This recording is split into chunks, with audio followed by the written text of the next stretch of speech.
Hello guys, చూసారు కదా మేమైతే చేనుకి మందు కొట్టడానికి వచ్చినాము.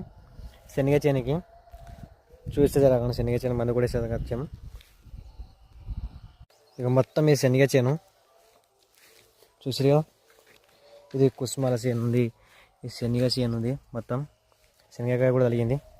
దీని మొత్తానికి మందు కొట్టేస్తే అప్పటికి కొంచెం శనగకాయ బాగా గట్టి పడుతుంది అన్నమాట. అందుకని చెప్పి శనగకాయ మందు కొట్టడానికి వచ్చినాం. ఇప్పుడైతే పువ్వు తగిలింది దీనిపైన. ఇందులో పువ్వు ఉన్న చూడండి, పువ్వు ఉంది, కొంచెం శనగకాయ ఉంది, అంత అదే సిడి అనుకో మనం కొనుక్కోవాల్సి వస్తుంది ఏదైనా. ఇక్కడైతే మొత్తం ఫ్రీగా ఉంటుంది అన్నమాట. ఇక చేనులో పోయినామంటే కదా తీసేసుకోవడం తినడం. మీకు మందు డబ్బా చూడడం, మందు కొట్టడానికి పెట్రోల్ కూడా తెచ్చాం. చూసిరు కదా స్ప్రే.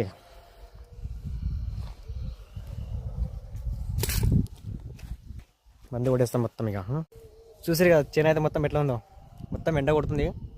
కొంచెం 1 గంట 2 గంటలు మందు కొట్టేసి వెళ్ళిపోతే మొత్తం పొలానికి మొత్తం మందంతా ఇంకిపోతా అన్నమాట. ఇంకిన తర్వాత మంచిగా అయిపోతుంది కాయలు.